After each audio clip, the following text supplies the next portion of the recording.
Pública, de Salud Familiar y Comunitaria, de Organización de Servicios presentes, a todos los docentes, estudiantes que están con nosotros. Hoy tenemos una noche especial. Hicimos un cambio en nuestra programación. Teníamos previsto hoy trabajar sobre el taller de comunicación. Con la profe María del Pilar decidimos aplazarlo para organizarlo mejor y hacerlo la próxima semana, el próximo miércoles estaríamos haciendo nuestro taller de comunicación. Y hoy vamos a tener una sesión especial con el tema que la profesora María del Pilar de la Universidad Autónoma logró concretar sobre el tema de seguridad alimentaria y nutricional en tiempos de COVID-19, que me parece que es algo muy especial que nosotros todos debemos tener en cuenta, debemos pensar, meditar y aprovechar esta sesión para poder trabajar sobre esa necesidad y sobre esa urgencia que la pandemia nos trae, especialmente por la crisis económica. Entonces, sin más preámbulos, quiero pasarle la palabra a la profe María del Pilar para que ella sea quien presente, a la doctora María Victoria Benjumea, quien está con nosotros y que va a compartir su experiencia, su conocimiento y su reflexión en este espacio, y agradecerle muchísimo su presencia y la presencia de todos. Muchísimas gracias. Profe María del Pilar, adelante. Muchas gracias, doctor Juan. Un saludo muy especial para todos. Gracias por conectarse hoy de nuevo con nosotros en este conversatorio. Como él decía, tenemos invitada hoy a la doctora María Victoria Benjumea. Ella es nutricionista de la Universidad de Antioquia, es especialista en economía cafetera y es doctora en Ciencias de la Salud de la Escuela Nacional de Salud Pública de Cuba. Tiene pues una amplia trayectoria en la academia, ha trabajado en diferentes universidades, la Universidad de Antioquia, la Católica, la de Caldas y también con nosotros en la Universidad Autónoma. También ha realizado varias investigaciones y consultorías en el sector público, privado. Entonces, los invito especialmente a que la escuchemos esta noche, aprovechemos todo su conocimiento y experiencia y participemos pues todos activamente del conversatorio. María Victoria, bienvenida, muchas gracias por aceptar nuestra invitación y bueno, adelante. Mil gracias. Estaba recordando en la presentación que hacías que yo soy de la primera cohorte de la especialización en economía cafetera de la Universidad Autónoma de Manizales. O sea que yo soy egresada de la Universidad Autónoma de Manizales. Bueno, después fui docente invitada por ustedes. Y mi trabajo de grado, que lo hice con Hernán Parra, precisamente tu Hernán Parra, y con otra compañera economista lo hicimos sobre seguridad alimentaria en pequeños propietarios productores de café. Yo recuerdo que está pues como muy amarrado ese recuerdo a la autónoma que quiero muchísimo. Bueno, yo ya estoy jubilada de la Universidad de Caldas después de 20 años de la de Caldas, de trabajar. Hace 3 años estoy aquí en mi tierra, viviendo en Medellín, Envigado, y trabajando pues como catedrática y como consultora. Cuando estaba preparando el tema,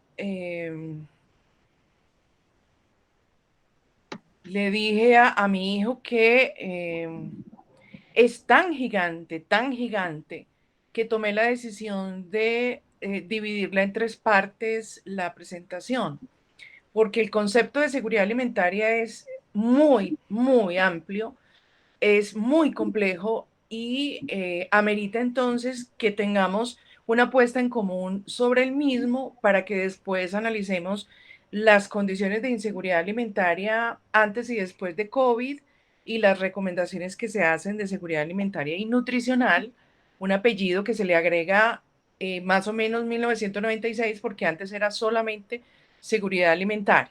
Entonces, al final voy a hablarles sobre una serie de recomendaciones que hace la Organización Mundial de la Salud, que son muy coherentes con las recomendaciones que se hacen desde el punto de vista nutricional para una persona sana y con algunos aspectos para COVID.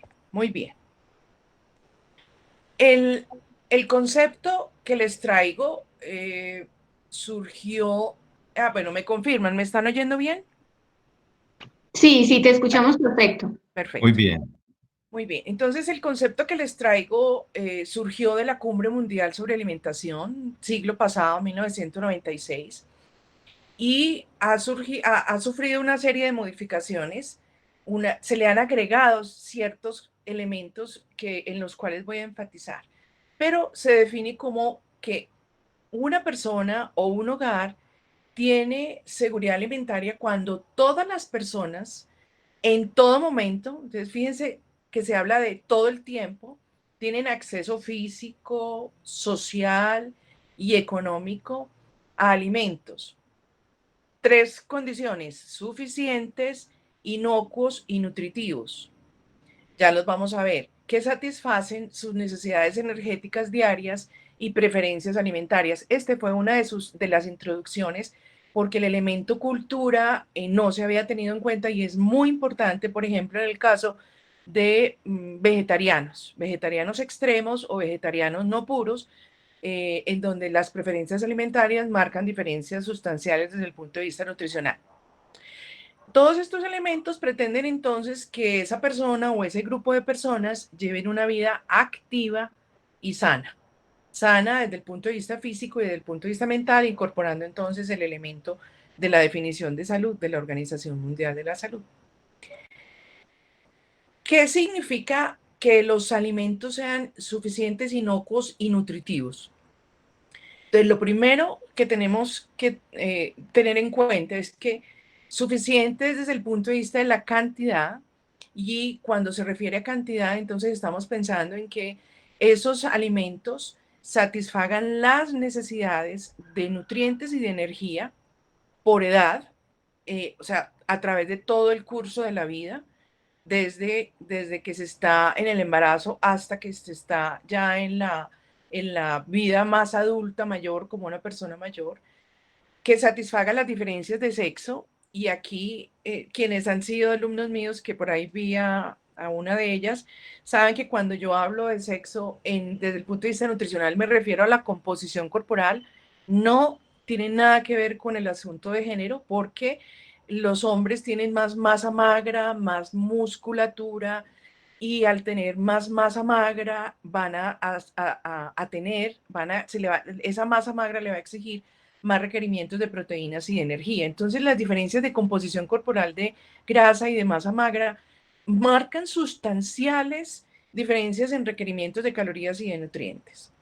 El estado fisiológico, y aquí específicamente nos interesa la gestante, el estado de salud. No es lo mismo tener una enfermedad como el cáncer, que es hipercalórica y de altísimos requerimientos calóricos y nutricionales, a tener una diabetes o a tener una hipertensión.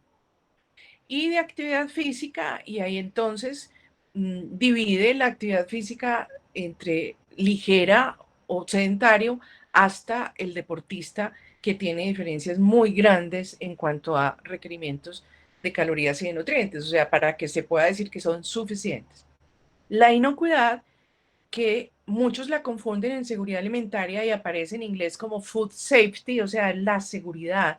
Los alimentos tienen que ser seguros para las personas, tienen que estar libres de microorganismos patógenos, tienen que estar libres de radiaciones por encima de lo normal o de lo esperado, de acuerdo con las normas de cada país, libres de sustancias nocivas o tóxicas. Entonces pensemos aquí que no es solamente el alimento que nosotros compramos en el supermercado, sino que desde el proceso de la producción, esos fertilizantes, esos compuestos químicos que se utilizan en la producción de los alimentos, tienen que ser seguros para la salud para la población de cualquier lugar de este planeta.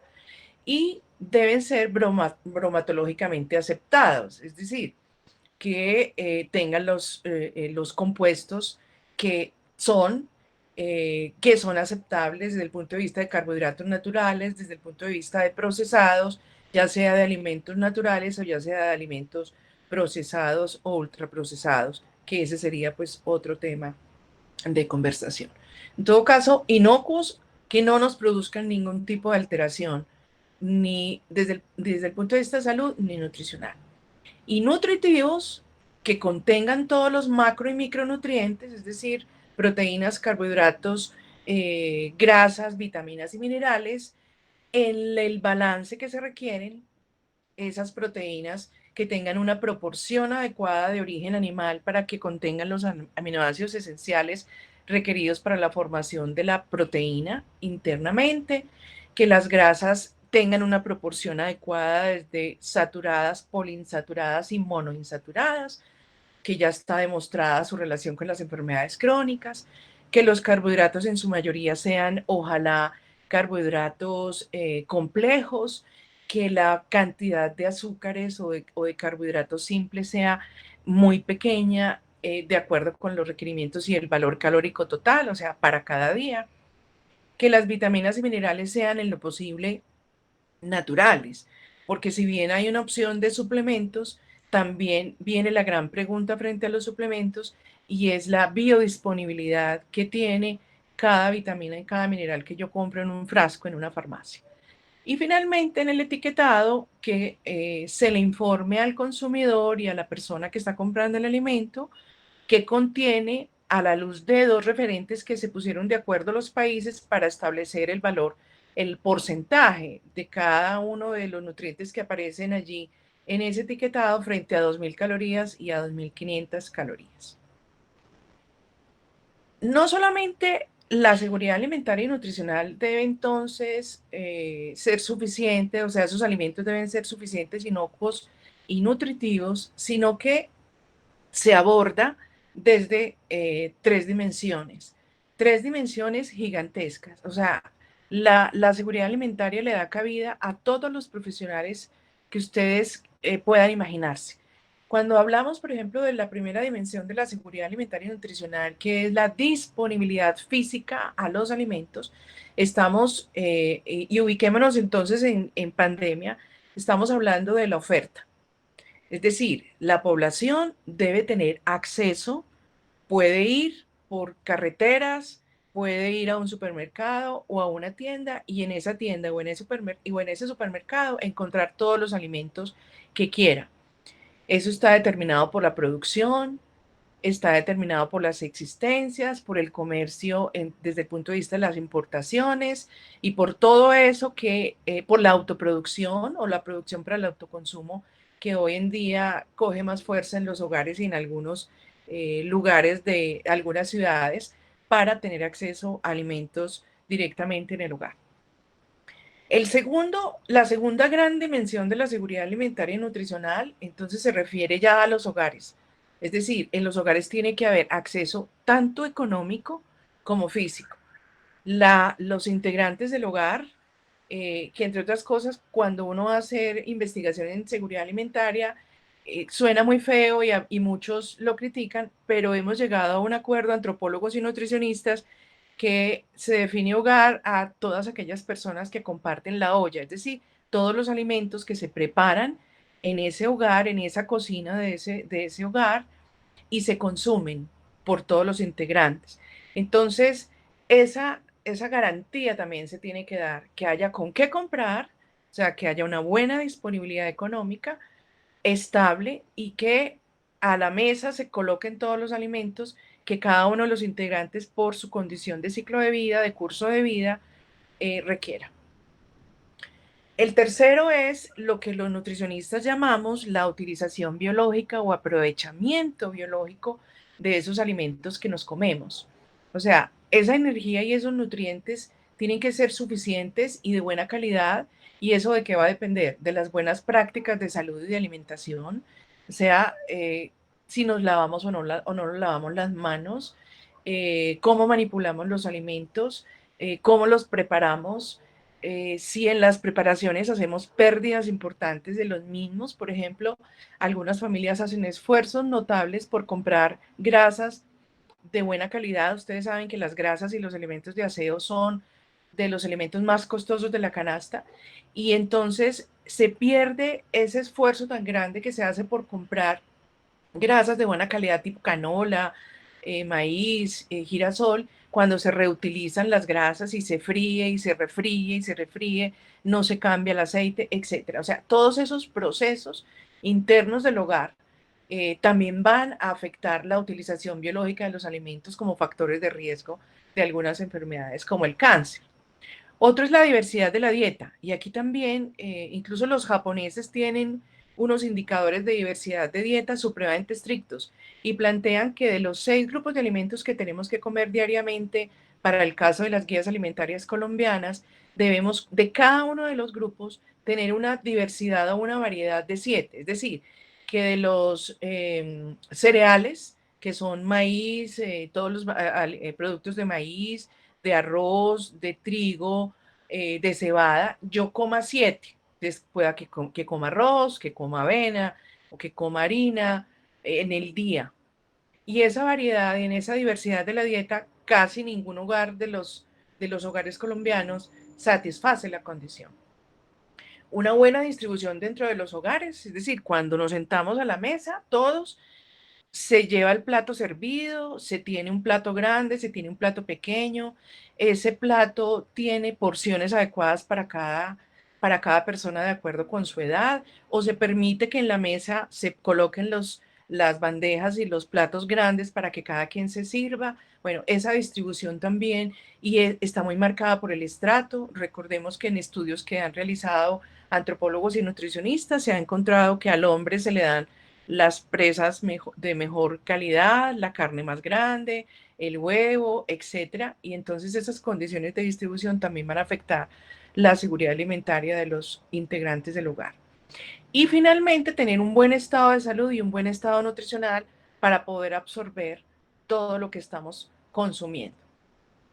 La última dimensión, entonces, es lograr en el tiempo estabilidad en esos 3 componentes, es decir, que un día haya pescado, pero que se desaparezca del mercado durante 6 meses, no te garantiza entonces que podamos tener acceso a elementos como la vitamina D, que también es un elemento limitante en Colombia. Entonces, esa estabilidad es muy importante, depende de los precios, de los salarios, del desempleo, y pongámonos entonces, ubiquémonos en época de COVID, ahora vamos a ver qué efecto tuvo en desempleo, pérdidas de empleo, escasez y encarecimiento de alimentos, el clima, el cambio climático, las lluvias afectan la producción de alimentos y la oferta, la violencia que genera desplazamientos y que genera entonces ciertas condiciones de cultivos o ciertos cultivos, los desplazamientos que producen seguridad alimentaria, que a veces son desplazamientos por siempre, que no permiten que la población desplazada regrese, los desastres y las políticas que protejan a la población en seguridad alimentaria.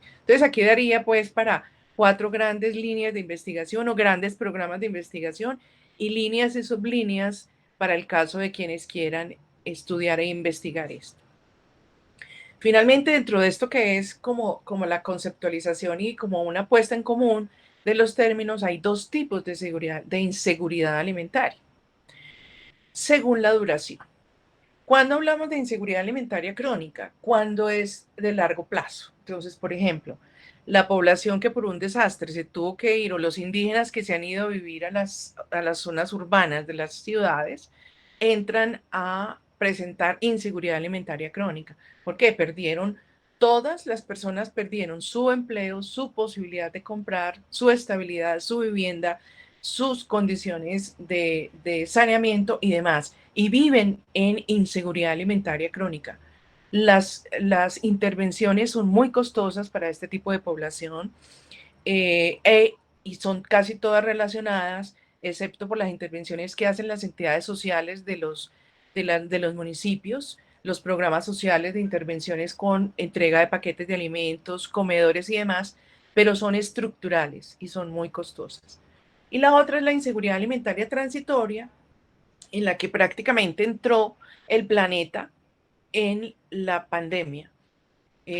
Todos aquellos que perdieron su acceso diario a la leche, su acceso diario a los alimentos, que perdieron su empleo, que ahora lo están recuperando, que ahora están recuperando las cadenas de distribución de alimentos, todos ellos, todos sufrimos, el planeta sufrió inseguridad alimentaria transitoria.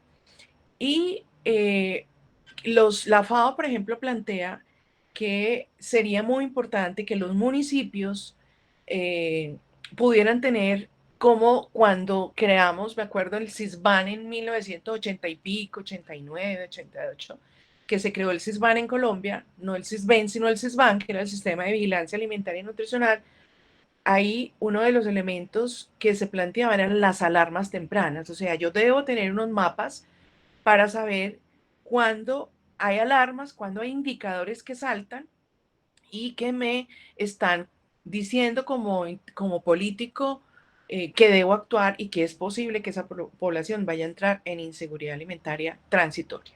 Por ejemplo, las viviendas que no son viviendas adecuadas, sino invasiones. Todas esas zonas de invasiones deberían estar focalizadas y mapeadas y ser las primeras cuando aparecen las lluvias en ser intervenidas. Pero eso no pasa hasta que no pasa la tragedia. Bueno, un antes y un después de la pandemia. Entonces, como ya vieron que esto es tan gigante, entonces yo voy a mostrarles la generalidad, pero me voy a centrar en el grupo materno-infantil, que además es mi grupo con el cual he trabajado pues toda la vida en nutrición y en investigación. Tengo entonces con los 3 elementos de suficientes, de inocuos y de nutricionales, pre-COVID y COVID. Colombia, pre-COVID, en la ENSIN publicó que más de la mitad de los hogares, esta es una percepción de los hogares, con la escala latinoamericana de seguridad alimentaria que estaba aprobada, más del 50% de los hogares plantearon que tenían inseguridad alimentaria. De esos, el 8.5 a nivel nacional era inseguridad alimentaria severa. Es decir, imagínense ustedes las casas y las chocitas de La Guajira o del Chocó, ¿sí? En la población indígena y en la población más pobre afrocolombiana. La moderada está en el 13.8%, cambió, como ustedes pueden ver, hubo una disminución en puntos porcentuales de la inseguridad alimentaria en Colombia antes de COVID. Y la leve, también les advierto que con la intencionalidad de la FAO, en este momento tiende a desaparecer la clasificación de inseguridad alimentaria leve, por muchas discusiones que se han dado, que pues sería motivo después de analizar hasta dónde se justifica o no se justifica, pero se plantea que desaparezca la clasificación de inseguridad alimentaria leve. ¿Cuál es el determinante dentro de los análisis que hicimos en la ENSIN? Porque estos son datos de la Encuesta Nacional de Nutrición, los últimos datos que teníamos oficiales en Colombia.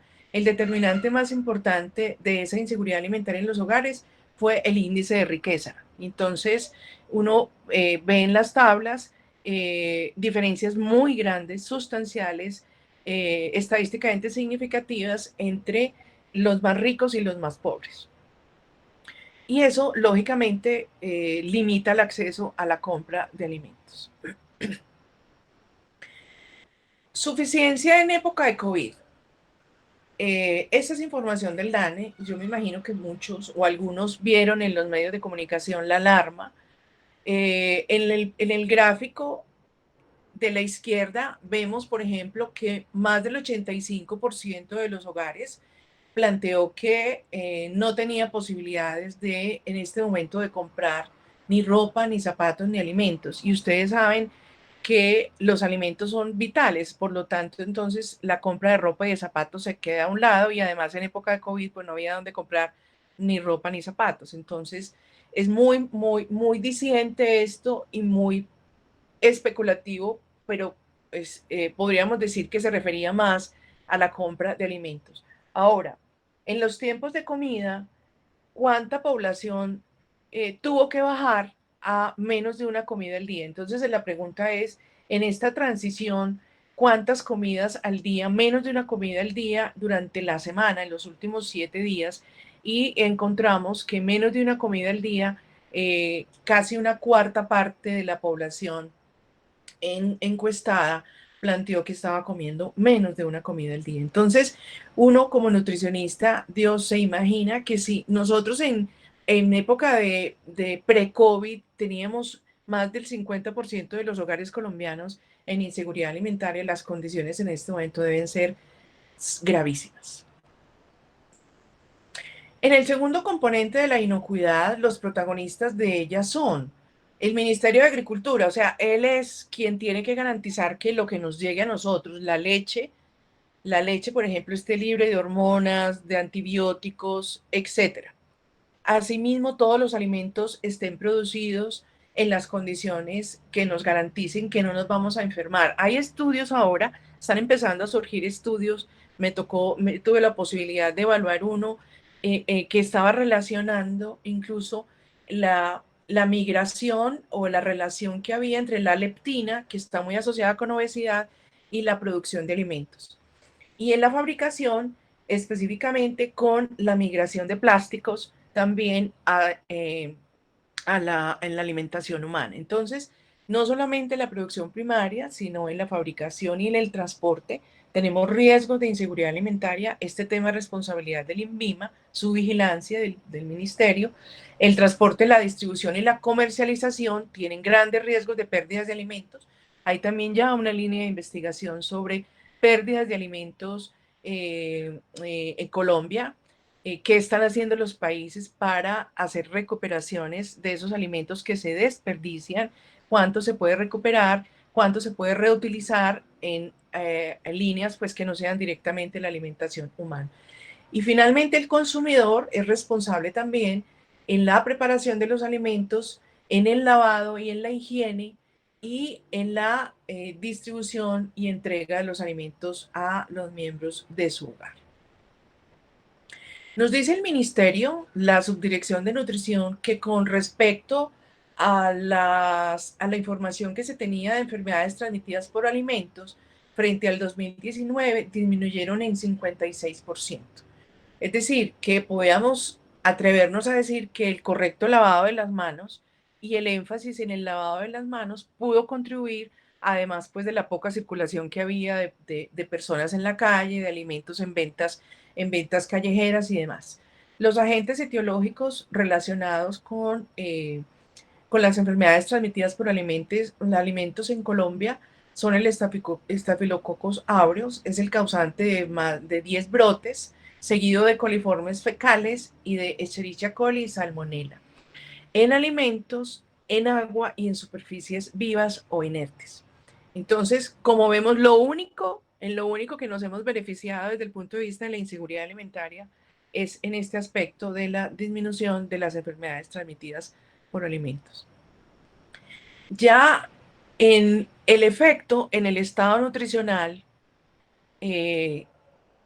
intencionalmente seleccioné aquellos nutrientes que son clave desde el punto de vista inmunológico y de la protección y aquellos que generan lesiones irreversibles. Quienes me conocen saben que soy una persona que vive muy preocupada, a veces a llegar a pensar con angustia que qué población, qué generaciones futuras vamos a tener nosotros en una Colombia con cifras tan grandes de anemia y de anemia por deficiencia de hierro. Por eso entonces les traje la deficiencia de hierro en mujeres gestantes de 13 a 49 años. Ustedes saben que cuando en el embarazo se presenta deficiencia de hierro o anemia por deficiencia de hierro, es muy probable que ese feto tenga también una anemia por deficiencia de hierro. Aquí está entonces la distribución en Colombia. Tenemos un 44.5% de las gestantes con una deficiencia de hierro, una anemia por deficiencia de hierro. Y tenemos las zonas más importantes, la Orinoquía, la Pacífica, la Atlántica.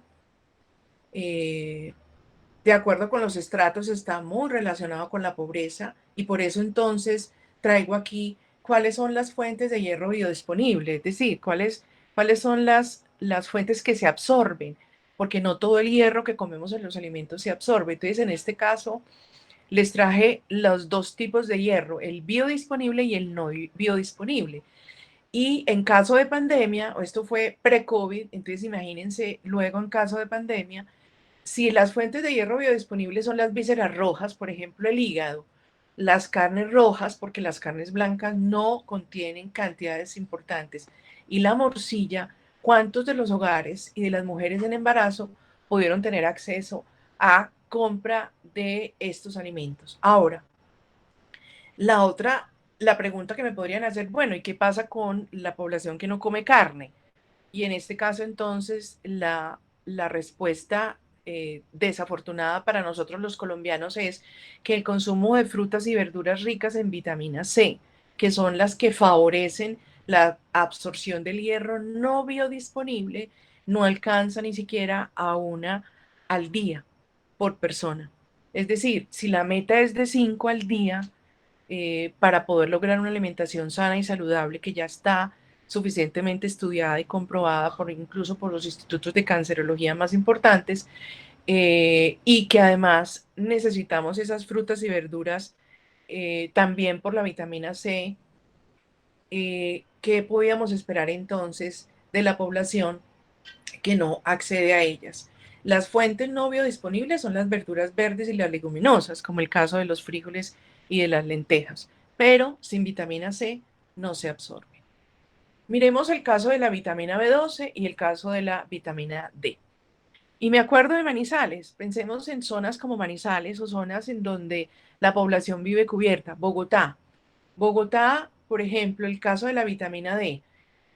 Si las fuentes de vitamina D biodisponibles son el salmón, el atún, el hígado de res y la leche fortificada, y necesitamos del sol por lo menos unos 5 minutos diarios expuestos sin sacos, ni ruanas, ni blusas y mangas largas, ¿cómo está el estado entonces de la vitamina D en este momento, pre-COVID y post, y en plena pandemia? Entonces, miremos, por ejemplo, Bogotá presenta, para el caso de las gestantes, el 75, 77, casi el 78% de las gestantes presentaron deficiencia de vitamina D. Y ustedes saben que la vitamina D, además de contribuir con la absorción del calcio, es fundamental en todo el proceso inmunológico.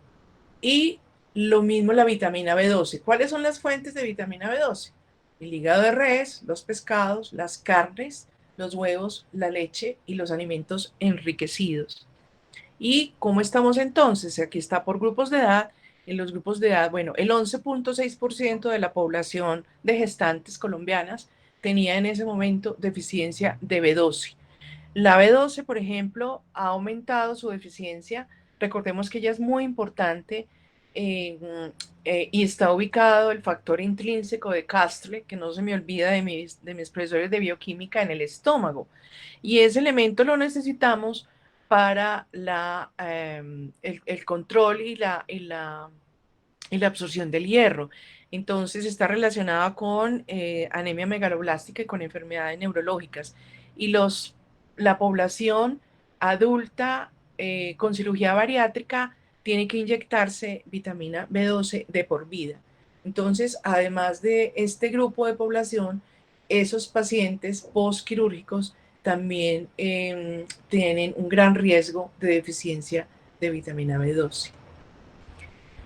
La deficiencia de hierro en niños, para terminar con el grupo materno-infantil, se comporta también muy, muy preocupante. Aquí tenemos que el 15% de los menores de 5 años colombianos tiene deficiencia de hierro, y tengamos en cuenta que en el proceso de formación del cerebro y en los primeros 1000 días de la vida, o sea, desde el embarazo hasta los 2 años, se está formando el cerebro.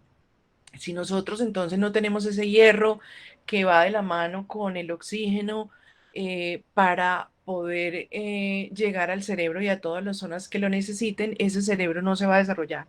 Y lo más grave de todo esto, que por eso digo que siempre es para mí uno de los elementos y de los problemas nutricionales más serios que vive el planeta, es que es irreversible. Entonces, el daño que se produjo se quedó ahí. ¿Y qué tipo de población entonces, qué tipo de generaciones vamos a tener? ¿Qué tipo de producción intelectual, qué capacidad cognitiva después de que esos cerebros han sido afectados por la deficiencia de hierro, que no se remedia ni siquiera con suplementación? Siempre que hay deficiencia de hierro, hay deficiencia de zinc. ¿Por qué? Porque el zinc también es un elemento que está en los alimentos de origen animal. Entonces hay 3 nutrientes que van de la mano en deficiencia, que son de origen animal: el hierro, el zinc, que tiene que ver con la estatura de las personas, entre otras múltiples ecuaciones y reacciones químicas, porque además funciona como coenzima, y la vitamina A. Entonces, hierro, zinc y vitamina A van de la mano. Y los tres, por ejemplo, la vitamina A en forma de retinol, que es como mejor se absorbe, está en el hígado. Y entonces volvemos a la pregunta de cuánta población pudo consumir hígado y carnes rojas en COVID. El Instituto Nacional de Salud es la fuente más importante para desnutrición aguda, moderada y severa en los niños. Y aquí les presento entonces el comportamiento en COVID. Tenemos un 43% de los niños, de los cuales el 17.8 se presentó en menores de 6 meses, el 22.1 entre 6 a 12 meses, o sea, un año, y casi el 60% de los niños mayores de un año presentaron desnutrición aguda, o sea, bajo peso para la estatura y sobre todo moderada y severa, que es la que está relacionada con la mortalidad infantil. Entonces se presenta más en niños, o sea, siempre los hombrecitos son los más afectados, lo mismo que la desnutrición crónica. Es mayor, afortunadamente, la desnutrición moderada que la severa. Se presenta tiene mucho impacto en la población indígena. Aquí, por ejemplo, más de uno de cada 5 niños indígenas presenta este tipo de desnutrición y en esa severidad, más en la zona rural, más en el régimen subsidiado, en los niños que asisten a crecimiento y desarrollo. Entonces uno no se explica por qué avanza tanto. Bueno, uno sí se explica, porque el programa pues explica cómo se está haciendo, ¿cierto? Porque no debería ser así. En los niños hospitalizados, pero eso sí porque están relacionados con patología. Y aquí nos están mostrando las medianas del embarazo, o sea, son niños a término que nacen con 2.750, o sea, lo que los nutricionistas y algunos pediatras llaman peso insuficiente, que va de 2.500 a 2.999, y con un perímetro braquial, que es una de las medidas nuevas que permite tamizaje por debajo de 11.5 y que está representando la severidad de la desnutrición y el riesgo de muerte. O sea, esta es una medida muy adecuada para uno tamizar a población que puede morirse. Aquí está Bogotá, así como el bajo peso en la SER. Bogotá es la ciudad muy posiblemente por población migrante, muy posiblemente por población extranjera, o sea, que hay una serie de elementos que nos llevan a explicarlo, pero antes de que Bogotá tuviera tanta población migrante como la venezolana, Bogotá siempre desde 1990 ha tenido la proporción de bajo peso al nacer más alta del país, o sea que tampoco lo explica al 100% la migración. Para terminar entonces, ¿qué recomendaciones nos hace la Organización Mundial de la Salud que son muy concordantes con todos los institutos de salud? Y como les decía al principio, pues muy relacionados con lo que siempre hablamos nosotros de nutrición, como alimentos frescos y sin procesar todos los días. ¿Por qué? Para evitar, primero, la contaminación y segundo, la pérdida de nutrientes por la cocción. Coma frutas y verduras, nueces, o sea, granos, semillas, por la cantidad de proteínas y de tipo de grasa que contiene. Alimentos de origen animal para poder llenar los nutrientes que tienen buena biodisponibilidad. Elija bocadillos o refrigerios en frutas y entonces se recomiendan las zanahorias en juliana, apio en juliana y alimentos frescos que uno pueda llevar, bueno, ya no los tiene que llevar, que uno pueda comer en los espacios en los que descansa en la casa mientras trabaja para no tener que recurrir a alimentos preparados como sándwiches, pizzas y demás. La cocción exagerada de las verduras y de las frutas ya se ha demostrado que produce pérdida de vitaminas, especialmente de la vitamina C.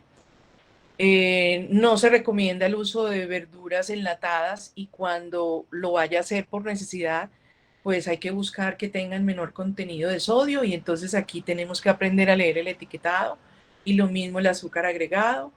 El agua, que a pesar de que no es un nutriente, hace parte de las guías alimentarias y yo la llamo el grupo 7. La llamo el grupo 7 dentro de los grupos de alimentos que tenemos que consumir diario. Importante para el riñón, es importante para evitar la deshidratación, importante para evitar el estreñimiento, o sea que la salud del intestino es fundamental a partir del agua que nos bebamos y se nos recomiendan entre 8 o 10 vasos medianos, o sea, los vasos de más o menos de 200 centímetros cúbicos, o sea, más pequeños que un mug, porque un mug es de 300 centímetros cúbicos aproximadamente.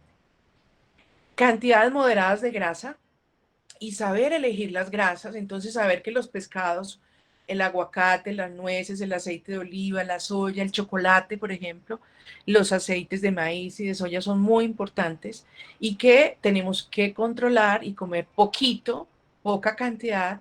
Carnes, entonces los institutos recomiendan 1 o 2 veces a la semana y el resto comer carnes blancas. Mantequilla de vaca, controlarla, aunque yo la prefiero en vez de las margarinas por las grasas trans. El aceite de coco que se volvió famoso por los influencers y las modelos. Ya sabemos pues que ese es uno de los riesgos que tenemos de quienes hacen recomendaciones sin ninguna base científica. La crema de leche, el queso crema, la tocineta y la manteca de cerdo. Tratar de consumirlas en muy poca cantidad. Elegir carnes blancas y los pescados como el salmón, la trucha y las sardinas, porque ya sabemos pues que ese tipo de pescados nos aportan grasas saludables.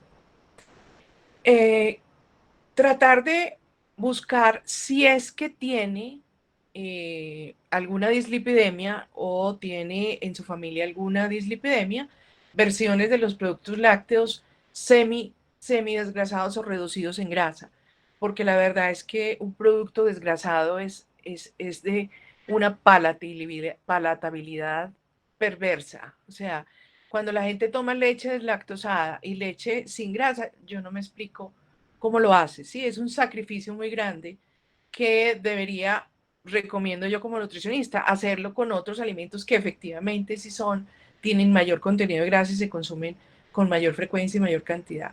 Evitar las grasas trans. Colombia desde el 2009 tiene una ley que se llama la Ley contra la Obesidad y le recomendaba, todavía no la sancionan, pero le recomendaba a las industrias poner en su etiquetado menos de 1% de las grasas trans, o sea, tratar de bajar las grasas trans hasta menos del 1%. Las grasas trans, ¿dónde están? En todos los productos de panadería, en todas esas delicias que presenta Bimbo, Nestlé y todos esos ultraprocesados, todos utilizan grasas trans, o sea que son grasas que fueron convertidas. Las pizzas, los alimentos fritos listos para preparar, toda la comida rápida. Bueno, comer menos de una cucharadita de sal al día es importante para controlar el sodio y esto ya sabemos que OPS y OMS tienen una propuesta de intervenir a las personas. Y la zona central, Caldas, por ejemplo, yo recuerdo en la última encuesta, Caldas, Quindío y Risaralda tenían una gran proporción de consumo de sodio, que ya sabemos pues que es un factor de riesgo identificado para enfermedades cardiovasculares. Limitar, casi que sacarlos de la alimentación, todos los alimentos ultraprocesados y las bebidas procesadas. Y en esto nos referimos a todas las gaseosas, a todos los envasados, a todos los yogures con altísimas cantidades de azúcar. O sea, es que es exagerada la cantidad de azúcar que están adicionando a los yogures y algunas marcas buscando competir por precios, entonces bajan el precio, pero le bajan la calidad aumentándole la cantidad de azúcares, de jarabes y de sabores. Yo me reía muchísimo alguna vez cuando hablábamos con respecto al sabor del yogur del melocotón o el yogur de papaya, y resulta que es sabor de papaya, o sea, la papaya que contiene es casi nula, lo mismo que algunas salsas de tomate. Bueno, y finalmente, bueno, evitar comer fuera. Comer fuera se ha vuelto un riesgo por la manipulación. Recordemos aquel episodio en el que se identificaron a los distribuidores de alguna marca, de alguna línea de estas de aplicaciones para llevar alimentos, que estaban abriendo los alimentos y se los estaban comiendo. Entonces eso hizo que los restaurantes y demás distribuidores y franquicias cambiaran la forma de entrega de los alimentos a las personas en su casa para protegernos del riesgo de contaminarnos en COVID por la manipulación. Las distancias siguen siendo clave, el uso de las mascarillas, alejarnos de las personas, evitar las aglomeraciones. Y algo que es importante en esta época, y es que no es solamente la asesoría nutricional, sino también la asesoría y el apoyo psicosocial. Nosotros aquí, por ejemplo, en el condominio tuvimos un grupo que ayudaba a los adultos mayores a buscar sus alimentos y a buscar sus medicamentos, porque la depresión a la que llegaron post-COVID afectó el estado de salud de algunos de ellos. Entonces, importante que tengamos en cuenta también que el afecto, las redes sociales y la búsqueda de apoyo son importantes para tener una adecuada seguridad alimentaria. Y con esto termino. Aquí les dejo todos los enlaces de interés de las revisiones que hice para quien quiera hacer un análisis a profundidad, y quedo a disposición de ustedes para las preguntas. Voy a dejar de compartir.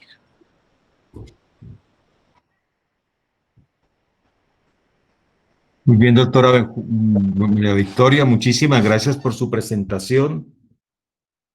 Me parece muy valiosa para poder iniciar, digamos, nuestro diálogo con todos los docentes y los estudiantes de maestrías. Me gustaría muchísimo que cada uno de ellos vaya preparando su intervención, sus comentarios, sus preguntas con relación a lo que se nos ha presentado, y me parece bastante interesante lo que hemos visto hasta el momento. Yo empezaría, antes de que levante la mano alguno de los compañeros, de las personas que está. Me interesa muchísimo preguntarle, profesora doctora María Victoria, cuando uno escucha todas estas recomendaciones que se plantean desde el campo de la nutrición, que me parece que son muy valiosas, yo tengo como dos sensaciones. Yo soy médico, pero voy a pensar más como ciudadano. Cuando me plantean todas las cosas en función de hierro, zinc, calcio, vitamina D, etcétera, a mí se me viene como la imagen de algunas personas que resuelven todo comprando su ultravitaminas completas en el mercado y piensan que están resolviendo su tema nutricional utilizando ese tipo de, digamos, de vitaminas que son pues muy importantes. Hay para hombres, para mujeres, de tal edad, de la otra edad, con colores, etcétera. De la A Y hasta la Z, como dicen de por la ahí. A hasta la Z. Entonces, Ajá. me llama la atención y quisiera preguntarle cómo hacer para uno que esa cultura que la gente resuelve a través de un frasquito de estos, yo me tomo todas estas vitaminas y no tengo ningún problema, y no le interesa conocer lo que significan los alimentos que los contienen, que los pueden consumir, y de pronto no tienen acceso a esa opción alimentaria. Entonces, ¿cómo se resuelve ese conflicto, esa tensión? Porque a mí me parece que el mercado de una u otra forma induce a las personas a resolver la situación comprando el frasco de vitaminas. Así como hay algunas personas, recuerdo una persona que me llamó muchísimo la atención, que tenía colesterol alto, pero él sabía cuál era el remedio, entre comillas, para el colesterol, y entonces cuando estaba comiéndose su bandeja paisa, tomaba doble dosis del remedio para el colesterol y decía, no importa, me voy a tomar hoy 2 pastillitas y con esto yo resuelvo el problema. Entonces, es un poco, lo que le quiero decir es que hay una cultura que induce el consumo, digamos, de ciertos elementos, pero se pierde la riqueza que la nutrición tiene para enseñarle a las personas lo que significan los alimentos sanos y valiosos, y ahí hacemos muy poco esfuerzo. Y me gustaría conocer su pensamiento alrededor de eso, porque me parece que allí es donde hay que hacer el gran viraje y el gran cambio en términos de nuestra educación, porque nuestra educación está como en la televisión, y la televisión le dice, te doy 3 por 2, o no, una cosa así, y le ofrecen una cantidad de cosas. Entonces, me gustaría esa es su reflexión alrededor de eso. Hay tres elementos que voy a utilizar para responder a su pregunta, o más que su pregunta, su inquietud. Primero, Colombia no tiene un plan de o programa o política, como lo quieran llamar, aunque son cosas distintas, pero no tienen ninguno de esos tres relacionado con educación alimentaria y nutricional. Por ello, entonces, las luchas que hacen ONGs como Red de Papás cuando pretenden irse en contra de la publicación de la publicidad en televisión, de gaseosas, de leches de tarro que van en contra de la lactancia materna y demás, se encuentran con unas barreras enormes y con unos intereses económicos salvajes contra los cuales tienen que luchar jurídicamente a partir de tutelas y de otras herramientas jurídicas.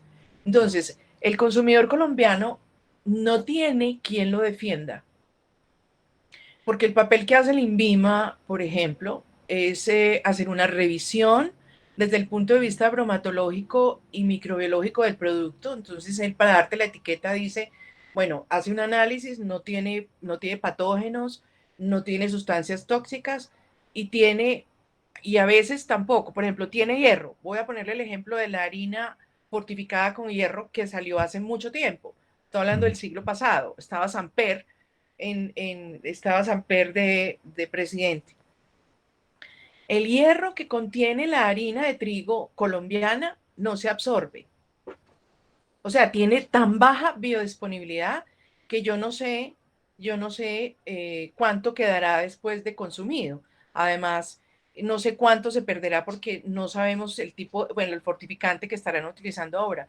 Pero en un análisis que se hizo, recuerdo a Omar Dari, que era un experto en el tema de micronutrientes y de fortificación con micronutrientes, salió en un evento público el tema de que el hierro no se absorbe. Bueno, ¿y qué ha pasado después de eso? No ha pasado absolutamente nada. No ha pasado nada. Entonces, primero, no tenemos un Estado que nos defienda. Segundo, con todo respeto por usted por ser médico, pero nuestros médicos, y no es un asunto de nuestros médicos, no, es el currículo, y yo fui profesora de medicina en la de Caldas, y sé lo que significa formar un médico, ¿cierto?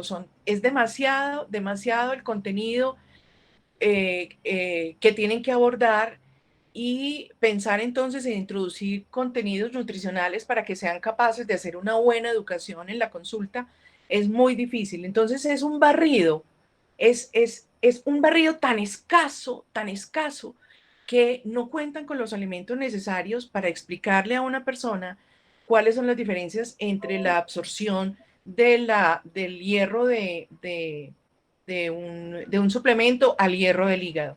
O sea, el tema de biodisponibilidad, y no solamente de la biodisponibilidad de los micronutrientes y de los nutrientes, que es tan importante, sino cuánto le significa en términos de otros elementos que se llaman componentes funcionales.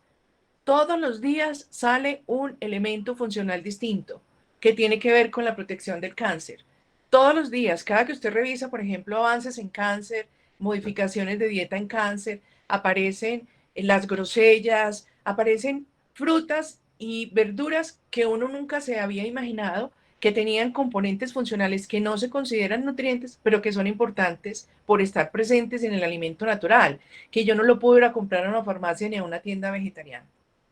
Entonces, ni tienen la formación ni tienen el tiempo. Entonces, el enemigo de los 15 minutos de la consulta tampoco les da el tiempo. Entonces, yo he visto en control prenatal y crecimiento y desarrollo aceptar cuando la señora le dice, doctor, me regala una fórmula, por favor, para cola granulada.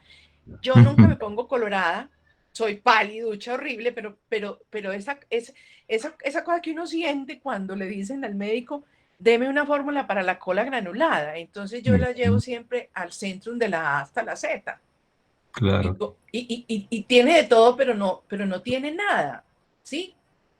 Entonces, yo diría que con eso trato de explicar esta situación tan difícil. Y también en mis colegas, o sea, no es solamente, yo también creo no, estoy segura por situaciones que uno ha vivido, la consulta hay que cualificarla, pero no siempre se da la explicación necesaria para que la persona tome la decisión y quede convencida de la importancia de un alimento natural, de un brócoli casi crudo, pasado escasamente por agua. O sea, esa explicación, y nos perdemos. ¿Por qué? Por el afán de la consulta, por los tiempos, por la influencia del comercio, por la influencia de las grandes multinacionales, de las farmacéuticas. Bueno, es muy complejo el tema, doctor. Muy complejo. Muchísimas gracias. Muchas gracias por la respuesta. Muy ilustrativa y muy valiosa. Me parece muy interesante. A mí me encanta el brócoli. Sí, Remolacha y zanahoria. Y las En la espinacas, me cafetería encantan. del restaurante de la universidad en tiempos de no COVID ya me conocían. Ahí llegó el señor del brócoli, remolacha y zanahoria. Ah, sí. ¿En Sí, cuál universidad? en la Universidad de Antioquia. Entonces allí en el Ah, restaurante sí. veíamos eso como algo muy interesante. Sí, señor. Pero muy poca gente aprecia eso. Poca gente lo aprecia. Muy bien, ¿alguna otra pregunta, comentario que quiera hacer el grupo? Dejo abierto para que puedan hacerle a la doctora en este momento, a la doctora Benjumea. ¿Quién quiere? ¿Quién se anima? Bueno, mientras se animan, yo quiero hacer otra pregunta que se me ocurrió en el momento en que estaba haciendo la presentación, cuando estábamos hablando del tiempo de COVID, de la cuarentena y de la restricción, digamos, de movimiento de la gente, y que eso lógicamente creó un periodo de baja disponibilidad de alimentos. Un poco fue lo que entendí, digamos, de la Sí, conferencia. Un sí. periodo, digamos, de baja disponibilidad de alimentos, y lógicamente que esa baja disponibilidad de alimentos es más precaria y más fuerte en ciertos grupos de población, que incluso en el caso, digamos, de Medellín, algunas personas colocaban eso como banderas rojas, banderitas rojas en las comunas, diciendo aquí hay baja disponibilidad de alimentos. Y yo tenía, hay un micrófono por ahí abierto, que por favor lo cierre. Bueno, entonces la pregunta que le quería hacer un poco lo siguiente, y se me vino a la memoria el periodo especial de Cuba, Ah, en un momento que Cuba tuvo, digamos, un periodo supremamente complejo de reducción económica al máximo y que afectó muchísimo a la población desde el punto de vista económico. Cuando uno va a Cuba y conversa, digamos, con gente de Cuba, le comentan cómo se cambiaron todos los hábitos alimenticios en el periodo especial. Y, y entonces la pregunta que le hago es, pensando así un poco retrospectivamente, ¿qué uno recomendaría como política pública? Yo me imagino que la experiencia cubana le permite a uno comprender todo lo que se puede hacer, porque sé que en ese tiempo hasta los chapules, los chapulines, muchas cosas que había en la naturaleza fueron parte de la alimentación para poder obtener, digamos, nutrientes y tener acceso a ellos. Entonces, uno diría, un grupo de nutrición frente a un periodo especial o un grupo de nutrición frente a una reducción de disponibilidad de alimentos, como es el caso de la pandemia y la crisis económica que está vigente y va a continuar, porque va a continuar. ¿Cuál sería como la olla comunitaria que uno recomendaría? Porque Uno tendría que pensar si las poblaciones responden mucho en estas situaciones, y yo lo he visto en las comunas de Medellín, con las ollas comunitarias. Pero uno podría hacer alguna recomendación especial a la olla comunitaria. En lugar de usar esto, utilicen esto para que sea mejor digamos, resuelvan otro tipo de situaciones. Si se puede organizar, pienso, digamos, un video donde uno dice, la mejor olla nutricional en periodos de crisis podría ser esta. Y le pongo el caso extremo de Cuba, pero conozco casos extremos también en la Comuna 3 de Medellín, donde la gente está ensayando, pero yo pienso que no tienen la orientación nutricional suficiente para hacer las cosas adecuadas. Entonces, mi pregunta es, ¿qué se recomendaría en ese caso? Bueno, yo viví en Cuba, hice mi doctorado en Cuba, no en época de periodo especial, gracias a Dios, porque yo creo que me hubiera muerto. Bueno, de pronto hubiera sobrevivido como mis amigos que tuvieron que sobrevivir comiendo gato. Así fue. Pero la lección aprendida del periodo especial es la misma que pasó ahora aquí. ¿Cuál fue la causa de la patología neurológica que se presentó en Cuba? Que usted entonces debe saber qué fue lo que pasó, ¿cierto? Y por eso saqué estos nutrientes, intencionalmente los saqué, porque Claro. son los más difíciles de comprar y los más difíciles de distribuir. Colombia y la OPS y la mayoría de los países del planeta que tienen con frecuencia desastres, ¿cierto? Por volcanes o por inundaciones o por huracanes y demás, tienen lo que se llaman las minutas para los desastres. Pero en estas condiciones, muy parecidas a lo que pasó en Cuba, fue la desaparición total, porque en Cuba desapareció toda la ayuda rusa, ¿sí? La desaparición de la ayuda rusa, que eran todas las proteínas, llevó a la pérdida de hierro, a la pérdida de proteínas de alto valor biológico y Claro. a la pérdida de B12. Y recuerden que B12 es un nutriente importante para el desarrollo, el sistema neurológico. Entonces, se perdió la carne. Tuvieron que buscar opciones de carnes. ¿Y aquí qué pasó? Se cerraron las carnicerías, se cerró todo, se desapareció la carne. En ciertos momentos no hubo carne. Ahora, ¿cuál es el problema, doctor? Y lo sé, y lo viví muy de cerca con una colega que no sé si está aquí, que yo había invitado, pero que es experta, que fue jefe de una de las dependencias en la alcaldía. La distribución, si yo quisiera armar un paquete alimentario, como lo llama usted, la olla comunitaria, cualquier paquete alimentario, ¿qué hacer con la carne? O sea, es dificilísimo, doctor, y ese es un tema de investigación. ¿Cómo responder con carne, con huevos, pensando en las proteínas y en B12 para evitar los problemas tan serios, la disminución y la afectación del sistema inmunológico en una condición tan seria en donde necesitábamos tener el sistema inmunológico en buenas condiciones y en buena capacidad de respuesta? Entonces, no fueron capaces, y lo vi muy de cerca, no fueron capaces de llevar, lo que hacían era armar paquetes con lo de siempre, con arroz, o sea, con cereales, ni siquiera plátanos, frutas, verduras, papas. Era muy difícil por lo perecibles de esos alimentos. Entonces, ahí hay una pregunta que hay que contestar, que implica una investigación, y es, ¿cómo se haría?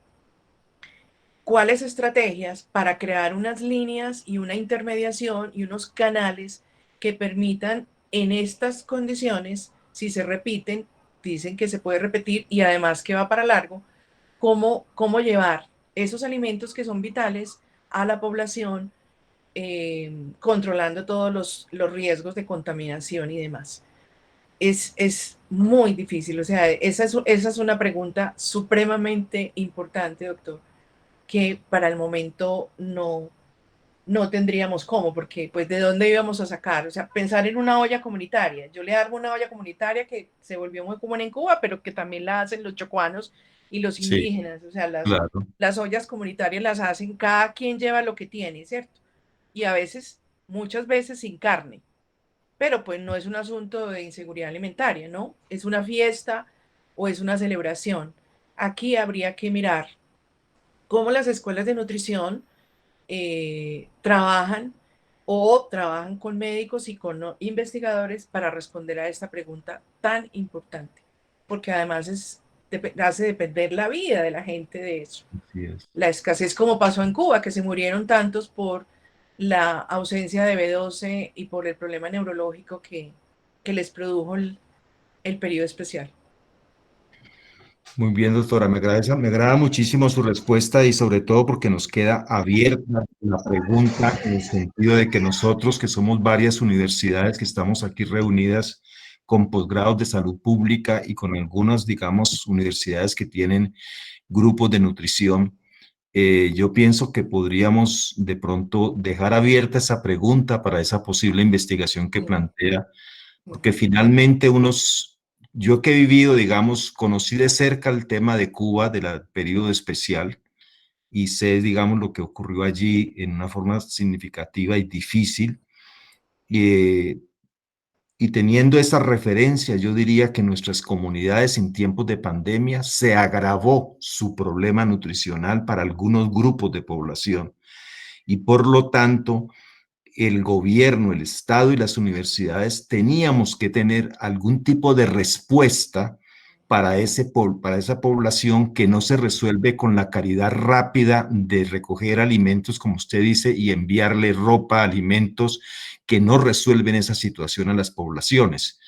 Entonces, eso como que tapa la realidad, yo pienso que hay como algo que se oculta, no por mala intención, sino por falta de conocimiento. O sea, es falta de asesoría en el tema concreto y específico de qué es lo que se requiere y qué es lo que las poblaciones tendrían que tener para armar sus ollas comunitarias, porque es importante mantener ese lazo solidario en las comunidades en esos periodos especiales. O sea, siempre que uno observa ese tipo de situaciones, la solidaridad es la que genera la movilidad y la energía para resolver la situación, y lo que hay que colocar de pronto es un conocimiento y un saber que les ayude a resolver conscientemente qué es lo que tiene que resolverse allí. Y creo que entonces nos quedaría abierta esa pregunta para todos Sí, nosotros. yo Y diría me parece, que hay que pensar en salvar la vida, o sea, ¿qué le mando esta semana? ¿Sí? O sea, en el corto plazo, pero en el cortísimo plazo. ¿Qué hago en el mediano y qué hago para dentro de un mes? Y eso le toca al Ministerio de Salud, eso es una obligación del Ministerio de Salud. Por ejemplo, Cruz Roja y Defensa Civil deben invitarse a esas discusiones porque bastante experiencia tienen en el tema de desastres y demás y de atención de población en riesgo. PMA claro. también, PMA te da lecciones sobre alianzas y sobre manejo de canales de distribución. Bueno, eso es una cosa gigantesca que implica la armada de un grupo de trabajo. Muy interesante. Y muy interesante que ahora que el PMA se ganó su premio Nobel, creo que el 15 de octubre le dieron premio Nobel al PMA por todos los Sí, esfuerzos que se hacen a nivel internacional en ayudas alimentarias, pues valdría la pena que de pronto nosotros aprovecháramos esta instancia de este grupo que me parece tan valioso y podríamos armar un algo pequeñito que pudiera comenzar por lo menos para que la idea vaya creciendo de dar ese tipo de respuesta y de solución. Y no tengo la menor duda de que el PMA sería un anfitrión para una propuesta de ese tipo. La recibiría muy bien de parte, digamos, nuestra, de modo que yo dejo esa inquietud aquí al grupo para ver si 2021 la tomamos, pero me parece que nosotros aquí cuando hacemos estas reuniones las hacemos con el sentido académico, pero también para generar soluciones, poder generar frente a la reflexión que hacemos algún tipo de solución a los problemas, y podría alguno de los estudiantes, de los docentes, poder avanzar en una propuesta de ese tipo. Y si eso se hace, pues yo diría que esta noche está súper salvada en todos los sentidos, porque ha tenido una excelente conferencia, un abrebocas muy bello, muy bueno en todo sentido, y una conversación que nos permita ir armando ese tipo de respuestas. Yo veo aquí otras preguntas, tal vez le doy la palabra a la profesora Constanza Díaz.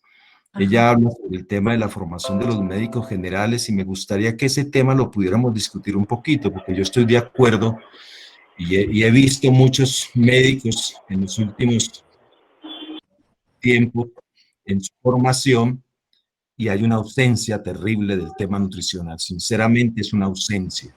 Y eso es muy delicado, es muy delicado. Entonces, le dejo la palabra a la profesora Constanza Díaz para que ella pueda ampliar un poco su pensamiento alrededor de eso y pensemos qué significa el involucrar a los profesionales en forma, digamos, interdisciplinaria con relación a este asunto. Profe Constanza, adelante. Gracias, profe Juan Eduardo. Bueno, en primer lugar, muchísimas gracias, profesora, por su conferencia muy ilustrativa y no solo ilustrativa, sino que nos deja pues, con una preocupación mucho más amplia porque indudablemente uno sabe que hay unos asuntos y unos problemas y unas carencias muy importantes que está viviendo la población colombiana hoy, una gran mayoría de la población colombiana, los niveles de pobreza que están recogidos en las cifras nacionales también, y digamos que mirar lo que, desde su presentación, mirar lo que nos espera y hacia dónde vamos y cómo esta situación, si no tiene una atención casi que inmediata y como usted dice, a corto, a mediano, a largo plazo, pues va a desencadenar muchos problemas en diferentes grupos poblacionales, o sea, y estamos hablando pues de poblaciones, especialmente de los niños, de los viejos y, por ejemplo, de las mujeres gestantes, por no decir que todos somos, cualquier persona, digamos, que tenga una carencia nutricional permanente, sí, pues va a tener problemas importantes en su salud. Pero lo de la formación, yo creo que, profesora, yo creo que la formación de los médicos en nutrición es un asunto fundamental y sobre todo los médicos generales. Y yo creo que lo que sucede generalmente en las escuelas de medicina es que se forman los profesionales como si fueran a ser especialistas y hay una gran carga en créditos académicos en las ciencias básicas, por supuesto, en las clínicas, pero también en temas muy especializados, y vuelvo y digo, creo que en las reformas curriculares, finalmente siempre, digamos, esa hegemonía de esos campos de conocimiento de las ciencias básicas y de las clínicas especializadas termina como dominando el asunto y lo digo porque inclusive en mi universidad y en mi escuela hemos tenido algunas discusiones importantes acerca de esos asuntos. Yo creo que no solo los médicos, las enfermeras, por supuesto, y muchos de los profesionales que trabajan en salud deberíamos de tener una formación básica en nutrición que permita no solamente educar, sino también orientar. Y el otro asunto que me parece fundamental es, bueno, ¿qué hacer? Porque lo que estamos viendo frente a lo que usted nos plantea y lo que Eduardo recoge hasta este momento es que se necesita una respuesta inmediata. Esa respuesta debería ser del Estado. El Estado, pues, está quedándose corto, no está dando la respuesta que se requiere, y entonces allí nos quedan pues varios caminos. Por un lado, los caminos que tienen que ver con los asuntos de las ayudas humanitarias, con la organización de voluntarios que se pueden plantear, con la organización de comedores, con la vinculación de personas interesadas en el tema que puedan orientar unas respuestas como esas, que se pueden mantener en algún tiempo, pero que también se hacen difíciles de mantener. Entonces se requiere lo otro y ahí yo creo que allí vienen otro tipo de acciones, porque indudablemente hay que poner en agenda pública lo que nos espera. Creo que parte de lo que la profesora ha dicho es fundamental, poner en agenda pública lo que nos espera y cuáles serán los resultados derivados de las carencias nutricionales que la población colombiana va a tener en un corto, y mediano y largo plazo, y que ya está teniendo porque ya nos está mostrando inclusive parte de las cifras. Eso sería lo que yo comentaría al respecto, profesora y compañeros.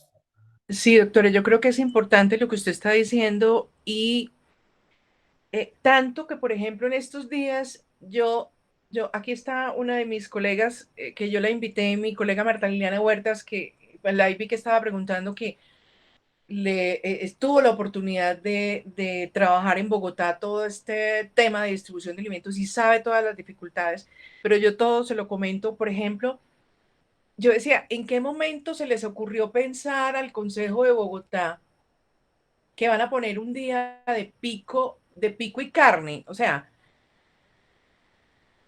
viven, ¿cómo es posible que la solución a la contaminación del aire del pico y carne esté por encima de la contaminación de los carros viejos de Bogotá, de las fábricas, de la botada de basura, de la contaminación del río, en una población que no tiene carne?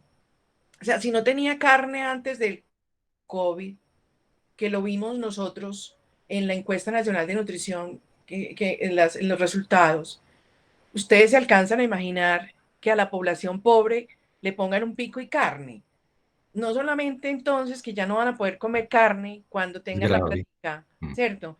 Sino que a cuánto va a subir la carne. Ustedes saben lo de oferta y demanda. Yo estudié economía cafetera porque quería estudiar economía.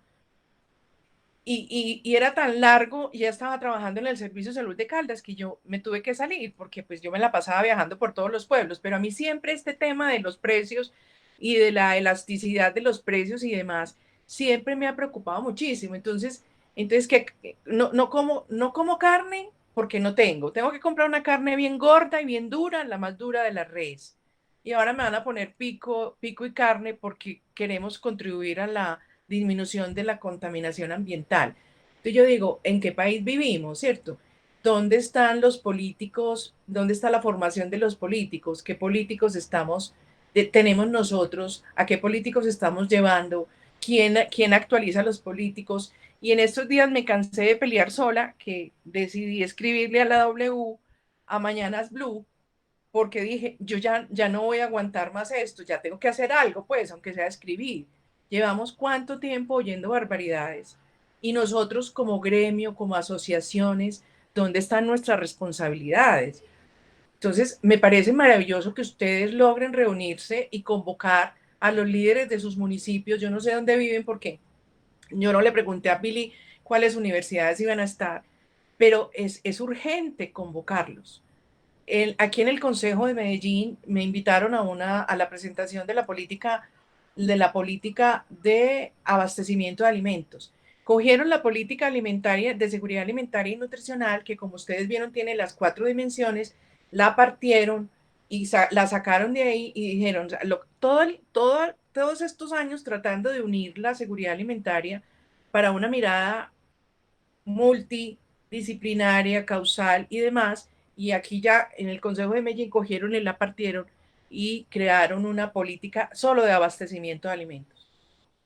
Entonces, ¿qué tenemos que hacer? Y esta es una función de las universidades, es una responsabilidad de las universidades. ¿Qué vamos a hacer? ¿Qué vamos a hacer? O sea, no podemos seguir quedándonos callados, pues, porque Doctora, es demasiada la angustia. Señor. doctora, me agrada muchísimo escucharle y le voy a hacer una propuesta. Señor. No nos podemos quedar callados. Entonces es importante, y cuando le escucho decir que usted quiso hablar con la W es porque tiene un conocimiento que lo quiere expresar y que la gente lo use, que la gente lo utilice. Y me parece que ese es el camino. Con la profesora María Constanza, María no, la profesora Constanza, siempre me regaña cuando le digo María, la profesora Constanza Díaz, que está con nosotros aquí de la Universidad del Valle, estamos en una idea muy preliminar, pero yo la veo muy factible, de crear una especie de boletín epidemiológico alternativo comunitario que saque temas de ese tipo, que da luces sobre cómo manejar política pública en determinados aspectos, en una forma relativamente rápida, que tenga formato de video, formato de narración, de audio, que pueda distribuirse fácilmente, pero es como conversando con la gente qué es lo mejor para ti en este tipo de situaciones. Es un poco así. ¿Qué es lo mejor para ti en este tipo de situaciones? Y yo no tengo la menor duda que el tema nutricional, el tema de nutrición es básico porque es la mitad de la vida de las personas. O yo no sé si la mitad, de pronto es más. Yo pienso que agua, alimento, es muy valioso, es algo que se necesita. Hipócrates, acuérdese de su Hipócrates que decía, Así es, así es. tu Entonces, yo alimentación es tu pienso que ese medicina. podría ser, y si de pronto le interesa a través de la profesora María del Pilar, pues me dice y con el mayor gusto yo la conecto con ese grupo que está apenas armándose. Son profesores de la Escuela de Salud Pública de la Universidad del Valle y de la Facultad Nacional de Salud Pública. Y entiendo que hay un docente de la universidad, no sé si es de los Andes o Javeriana, que también se integró la semana pasada, pero la idea es esa, que algunas cosas que nosotros visualizamos así como eso, que usted está mencionando en este momento, que le grita el alma de decir a quién le digo, para mí es un rol de las universidades. Don Entonces, Eduardo, es un rol que uno tendría que exponer. Sí, adelante, profe Constanza. aquí está acompañándonos hoy, yo la invité, la profesora Olga Osorio Murillo, quien Ujú. es enfermera, saludista pública y además es la directora del programa de enfermería de la Universidad Javeriana Ah, maravilla. de Cali. Ella está con nosotros ahora y bueno, la Javeriana también hace poco acaba de iniciar su programa de nutrición. Ustedes saben que, bueno, la del Valle En no ha Cali, tenido. sí. Pilar está al frente, sí. Sí, la del Valle no ha tenido un programa de nutrición, pero estamos a punto de iniciar algo, aunque va a ser en una de las regionales. Ujú. Pero me parece también importante y menciono a la profesora Olga aquí porque hemos hablado también en estas reuniones de la importancia de conectar, de ir conectando universidades, conectar universidades y ir generando un movimiento de universidades que vaya trabajando en diferentes asuntos que son prioritarios en este momento, por supuesto. Y no, y la nutrición siempre ha sido un asunto, pues a mi modo de ver, muy crítico en este país. Ustedes en la del Valle tuvieron el grupo más importante de nutrición de este país, del Así cual es. Marta Liliana y Con el yo profesor fuimos Sinisterra, que Fajardo, fue el Benedicto padre, Fajardo, y Fajardo, Pradilla, Leonardo Gradilla. Lareo, Sí, Beatriz Gracia de Ramírez, o sea, ustedes fueron Beatriz está líderes. ahora, El creo que doctor Fajardo y Beatriz Beatriz Gracia. Javeriana. Ah, Beatriz creo que estaba en la Javeriana. El grupo Sí, se fue ella fue las fundadoras de la carrera, sí. Connie. en la Entonces se Javeriana. puede hablar y recuperar a Beatriz. Yo no sé si, bueno, cada que la hemos invitado como experta, Beatriz va y Beatriz es una persona importantísima, valiosísima. Pilar, la nueva directora de nutrición de la del Valle, de la Javeriana en Cali, también. Bueno, ahí está la Escuela Nacional de Deporte que también tiene nutrición. O sea, yo creo que aquí la cosa es sumar voluntades y sumar y además actualizarnos y modernizarnos, ¿cierto? Porque es que esa es otra cosa que nos ha tocado, Ujú. cómo manejar las redes sociales, no teníamos ni idea de eso, cómo Claro. manejarlas, cómo hacer un blog, cómo ser más eficientes, cómo llegar. Yo acabo de publicar, por ejemplo, con mucho orgullo, pero así pues que me siento feliz, un libro para niños, o sea, yo dije, me voy a dedicar a escribir para niños, historias fantásticas para niños para que les lleguen a ellos en Amazon y tengo otros 3 listos. O sea, salir. Nosotros no podemos seguir encerrados en las universidades ni trabajando solos. No podemos. Y las asociaciones, pues ahí están, ¿cierto? Pero parece ser no, pues hasta ahora no ha pasado nada. Entonces, hagámoslo, unámonos y busquemos la manera de llegar a Red Papás, asociarnos con la gente que tiene impacto. Y de verdad que la W, y me contestó Camila, a mí me dio mucha risa, yo se lo mostraba a mi hijo. Y le Juan, Muy me bien. Camila es contestó una persona Camila muy, muy Zuluaga. famosa, muy Qué risa. importante. Pero no me voy a volver a quedar callada. No, ya no puedo. No quiero quedarme callada más tiempo, ¿no?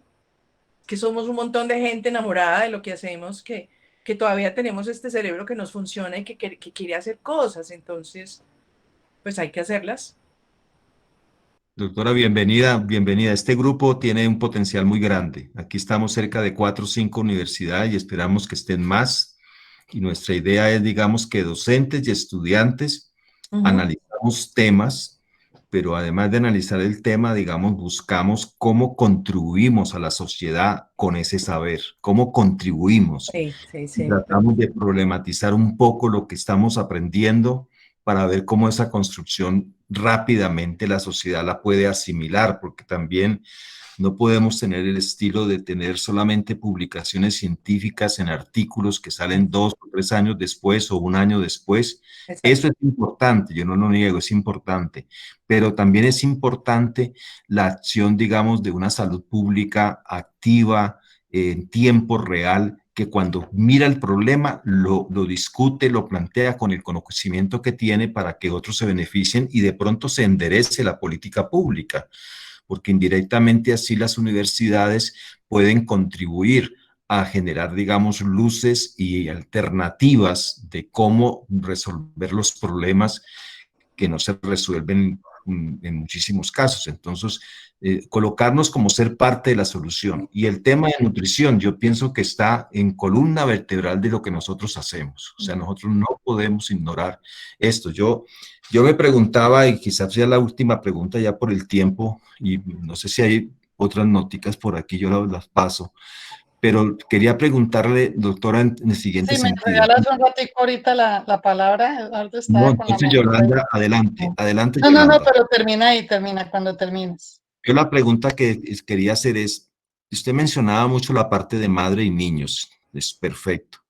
Esta bendita pandemia, la generación de la pandemia, o sea, los niños que nacieron de marzo, de febrero del 2020 a febrero del 2023, esa cohorte de niños, En los 1000 días, ¿no?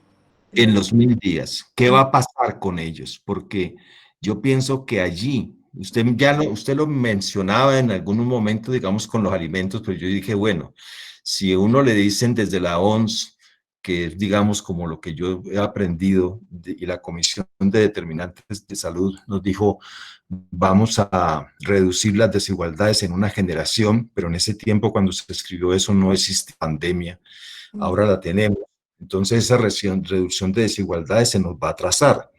Pero uno diría, ¿qué tenemos que hacer ya como política pública en temas de alimentación para los niños que nacieron en febrero del 2020 y en los próximos 3 años? ¿Qué deberíamos hacer? Me parece que allí hay un potencial que tenemos que llamar la atención, que tenemos que escribir 2 o 3 cosas bien claras de qué hace la madre y esos recién nacidos y ese grupo, cómo le damos seguimiento a esa cohorte y a ese grupo en las condiciones actuales de las poblaciones más vulnerables, porque van a ser los más afectados y lo vamos a ver en 2, 3 años.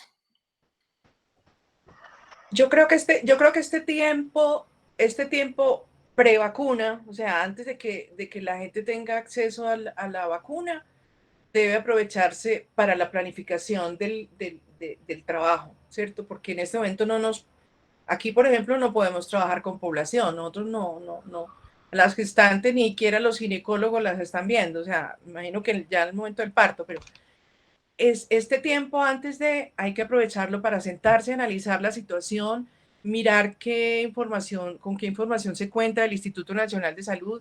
La ENSIN del 20, yo no sé cuántos años se irá a demorar, así que con la ENSIN no se puede contar. Hay que pensar ya en instrumentos, en herramientas que permitan tamizar en cada una de las disciplinas y de las áreas a la población y focalizarla. Y empezar a planificar, ¿cierto? Inmediatamente se abran las puertas de acceso a la población y a los servicios de salud, entonces ya que ya se tenga un plan listo para ir a tomar datos, porque yo no quiero ni pensar, Cuando veía lo del Instituto Nacional de Salud de Desnutrición Aguda, yo estoy absolutamente segura de que ahí no están los datos reales de Chocó, porque yo me metí al Chocó en una investigación con la con la del CESI y con la Fundación Éxito, y sé que los niños los entierran debajo, bueno, quien ha trabajado con indígenas lo sabe, ¿no? Que los entierran debajo de las casas, o sea, los muertos por desnutrición en época de COVID deben ser muchísimo más de los registros y la desnutrición muchísimo más de los registros. Entonces, ¿qué vamos a hacer? Y no solamente en desnutrición, sino en todo lo otro, en Claro. todo el cáncer. No sé a quién escuchaba que la población no estaba yendo a consulta, no Ujú. estaba yendo a buscar servicios y sabemos por qué, ¿cierto? El miedo, las urgencias, el miedo a la contaminación y demás. O sea, no es solamente nutrición, este es un asunto de priorizar los problemas, entonces, de nutrición, cáncer, no sé qué más, y sentarse a planificar para pensar en junio del año entrante, que esperemos que por lo menos se hayan vacunado cierta parte de la población, ¿qué vamos a hacer? Perfecto. Muchísimas Ujú. gracias, doctor. Bueno, profe Yolanda, adelante. Bueno, qué pena, qué pena interrumpirte, Eduardo. Es que no No, quería no. terminar. Para mí esto es una preocupación de verdad grandísima, no ahora, sino casi que de siempre como salubrista. Y quería primero felicitar a la doctora, no solamente por la presentación, sino por todo ese trabajo y lo que nos está comentando de la lucha suya para poner en la agenda de la política pública, todas las intervenciones que deberían hacerse al respecto. A mí me preocupa muchísimo y no solamente la pandemia, sino antes y después esta situación, digámoslo, no de nutrición, sino de malnutrición, porque como usted misma lo dice, la desnutrición la acabaron por decreto. Y hubo muchos años en que supuestamente ya no había desnutrición en Colombia, cosa que por supuesto uno no lo cree. Pero de todas maneras queda la malnutrición y como usted nos la mostró, todo lo que influye en los niños menores de 5 años, tanto la desnutrición como la malnutrición, para incluso el mismo desarrollo del país, para la educación, la disminución en su capacidad cognitiva de los niños, en su capacidad física, en la estatura, en toda esta cantidad de elementos, pues yo pienso que nos tiene que colocar la nutrición, como lo decía también Connie, en una prioridad para trabajar y para trabajar desde muchos frentes, no solamente desde la salud pública, sino también desde muchos otros frentes. A mí me parece importantísimo la educación, o sea, qué papel juega la educación para, por ejemplo, que las familias y los hogares empiecen a cambiar hábitos hacia consumir otros alimentos que puedan ser más saludables, como usted lo mostraba en la primera parte de la charla. Eso me parece fundamental. Y no sé, a mí se me ocurre que hay una serie de políticas y de recursos que se han venido implementando y mal implementados por la corrupción o lo que sea. Uno ve todos los escándalos con los restaurantes escolares y con todo esto. Entonces uno sí, a veces como que piensa tirar la toalla, pero cómo lograr, y ahí sí nosotros podríamos hacer un papel muy importante y frente a la organización o a la alianza que se está conformando acá de voluntarios en salud, cómo generar líderes en las comunidades cualquiera, urbana, marginal, rural, lo que sea, que puedan trabajar en control social, por ejemplo, de alimentos, de estos programas que tiene desde el mismo Ministerio de Educación y tal cosa, que los desayunos escolares, que los restaurantes escolares, como porque hay que trabajar también pensando en el futuro del país, o sea, no solamente en lo que está pasando ahorita en la pandemia, sino en la gravedad de lo que viene pasando para mí con la malnutrición.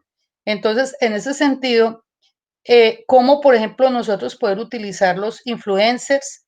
Ahora yo veo que todo el mundo y sobre todo los pelados y no sé qué, y estos influencers que hacen cosas locas, tienen yo no sé cuántas personas, 1000, 10,000 detrás de ellos y cómo les pagan. O sea, cómo poder uno tocar esas puertas, como usted lo decía ahora, cómo cambiar a otras cosas cuando se refirió al blog, cambiar otras estrategias porque yo lo que siento es que a veces nosotros nos quedamos como un poquito con lo mismo que hacemos todo el tiempo, pero el mundo se nos está cambiando y las estrategias tenemos que llevarlas diferentes, porque si un frente es la cultura, entre comillas, ¿cierto? Si un frente es la cultura, pues es importante también tocar esa parte de la cultura.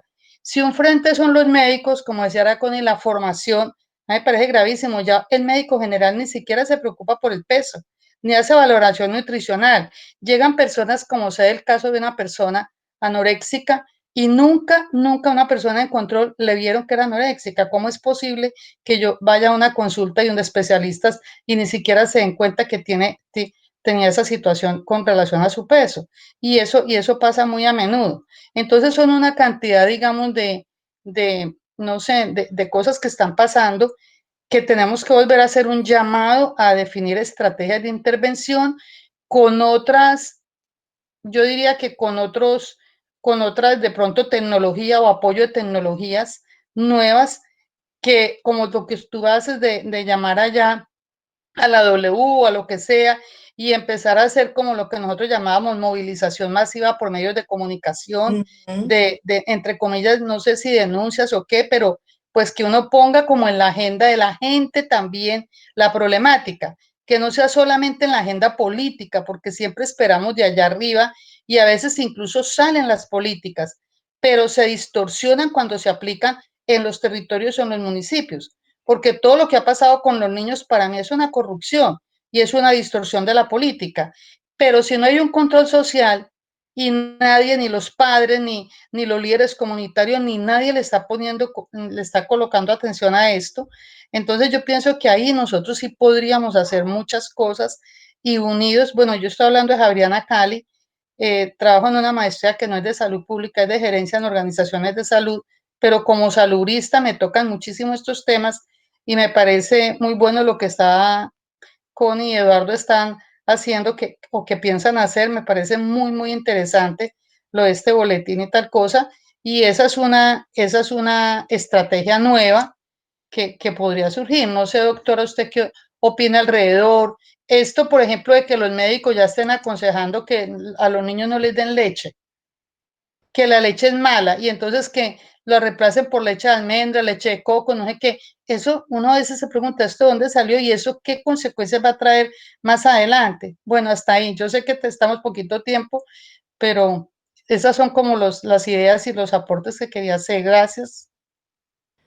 Es muy importante tu participación y tu aporte, y se me ocurre, doctor, que habría que pensar en facultades o escuelas de comunicación social. Yo me acuerdo hace muchos años, 1900, estoy como las viejitas, 1995, 93, por ahí. Una capacitación, un curso, un seminario que hicimos con la OPS en la Católica, Comunicación Social en Salud. ¿Se acuerdan? Perfecto. Sí, claro. Social en salud. Ahora Claro. es comunicación social con herramientas distintas en redes sociales, y entonces actualizarnos y buscar cómo, o sea, que tiene que ser un componente del equipo, porque pues pagar eso es muy costoso. Ya empezamos, tenemos ya una persona al lado nuestro, vamos a poner otras, pero el camino es por ahí. Tener personas voluntarias que quieran apoyarnos en el tema de comunicación, porque cuando estamos hablando de boletín alternativo, es un boletín que tiene que ser muy especial, que llega en radios comunitarios, llega en otras formas. Entonces me parece que nosotros tenemos muchísimo que contribuir en eso, muchísimo. Y los comunicadores sociales nos pueden apoyar. Sí. Bueno, yo pienso que para terminar, yo voy a leer aquí algunas cosas que me parecen muy interesantes, no quiero que se pierdan para ir cerrando, pero Sonia, Joana, Claudia García nos dice, excelente presentación, motivación, es clave entender la seguridad alimentaria como una política pública nacional y a los profesionales de la salud como multiplicadores del conocimiento en nutrición basados en la adopción de estilos de vida saludables en todos los ciclos. Esto es muy importante, ¿no? La formación interdisciplinaria. Yo he trabajado muchísimo aquí en Antioquia con esa parte de la formación interdisciplinaria. Es que nosotros nos volvieron remitidores. Entonces el médico remite A, el otro remite a B, B remite a C, C remite a D, pero entre ellos nunca hablan sobre la misma persona. Entonces creemos que hay que romper esa cadena de remisión y facturación, porque en última es parte de lo que el sistema nos genera, y ver cómo llegamos a hacer equipos interdisciplinarios pensando en los problemas de la gente y generando otro tipo de espacios para poder atender las personas. Y esto lo podemos mirar. Sonia nos dice, buenas noches, me gustaría que la doctora nos diera su opinión con respecto a la absorción de nutrientes y el estado de salud mental, nutrientes y salud mental, en medio de familias en conflicto, con enojos, con llanto y con tranquilidad. O sea, es lo que dice Sonia en este momento, nutrientes y salud mental. Beatriz de la Universidad de Sucre nos dice, de Sincelejo, es una constante de estos conversatorios la evidencia de las debilidades en la comunicación estratégica en salud pública. Es claro y tenemos que ver cómo lo resolvemos. Y la evidencia también de que la comunicación social académica poco se dedica a los temas de salud de manera investigativa y estratégica. Es correcto, muy bien. Entonces esos son los comentarios que tenemos en el chat para que lo pueda tomar y podamos ir cerrando nuestro diálogo que ha sido muy valioso y muy interesante. Bueno, ustedes entenderán que yo no soy experta en nutrición y salud mental. O sea, voy a hablar de la vitamina D porque en estos días una amiga del alma me dijo que tenía Parkinson. Y entonces le hice una revisión de dieta y Parkinson y encontré que la vitamina D es clave, que la dieta alta en fibra es clave, pero recuerdo a raíz de una recomendación de mi colega que les cuento que está aquí presente, a quien quiero y admiro muchísimo, hemos estado escuchando macrobiota y salud mental. O sea, ¿qué tiene que ver la macrobiota con la salud mental? Con esto, ¿qué les quiero decir? Que también hay especialistas, así como los médicos. Yo diría que el colesterol es clave, un cerebro sin daños por colesterol, el zinc es clave para la talla y el crecimiento y para mil cosas, las proteínas, pero yo no soy experta en salud mental. Entonces, tendríamos que hacer una revisión, yo con mucho gusto la haría para otro momento, que podríamos hablar de nutrición y salud mental y tener a psiquiatras también, que sería muy rico compartir con ellos, pero no soy experta en el tema. Yo no soy experta en salud mental.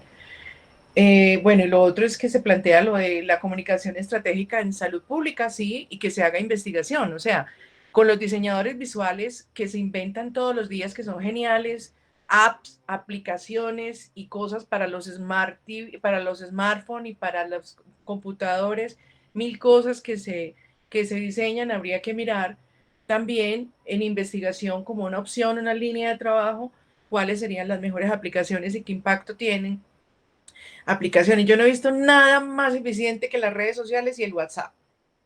Y nosotros lo desperdiciamos. Nosotros no usamos el WhatsApp para mantener a nuestros pacientes informados. Por ejemplo, como usted dice, doctor, el A pasa al A, al B, al C, al D, el paciente se desaparece y usted no sabe qué pasó con el paciente.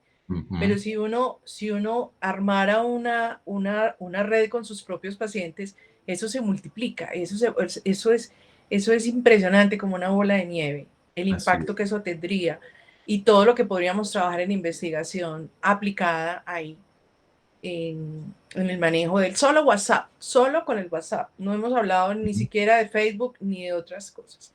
El WhatsApp que lo vemos todos los días, tenemos los grupos con el colegio, las señoras, las mamás del colegio, etc. Yo diría que nos ha faltado ver la tecnología como una herramienta para nosotros y no nosotros como útil usuarios para ellos. Así es. Muy bien, muy bien. Muchísimas gracias. Quizás la última pregunta para salvar a algunos amigos. ¿Qué pasa con la gente que está demasiado tiempo encerrada sin recibir sol durante la pandemia en su Bueno, vida? afortunadamente la vitamina D es liposoluble, la vitamina D se almacena, ¿cierto? Que esa es la ventaja que tienen las vitaminas liposolubles. Entonces, a esa persona tiene que preguntarse, y alguien por ahí me hizo también una pregunta sobre la leche entera. Esa persona tiene que preguntarse cómo ha sido su consumo de fuentes alimentarias de vitamina D, o sea, previo a la pandemia, O sea, cómo en su alimentación, cuántas veces come pescados de río y de mar en la semana, cuántas veces toma leche, si la leche está fortificada o no está fortificada, cuántas veces come carnes. Tendría que entonces hacerse un análisis de su alimentación, como una anamnesis alimentaria, y mirar si dentro de lo que yo les planteé aquí de las fuentes, cómo está. Y el papel del puede sol. sacar el bracito por la ventana, porque Que saque el bracito por la ventana, no que puede saque ser. el brazo por la ventana y asolee 5 minutos el brazo desnudo por la ventana.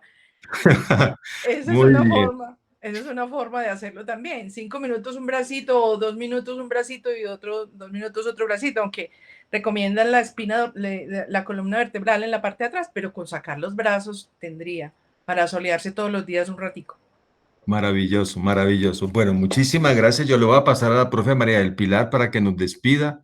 Bueno. Ha sido excelente esta reunión, maravillosa, y esperamos verla de nuevo con nosotros, doctora María Victoria. Esperamos Bueno, verla de señor. nuevo. Muchas gracias. Y nos apoye y haga parte de nuestro grupo.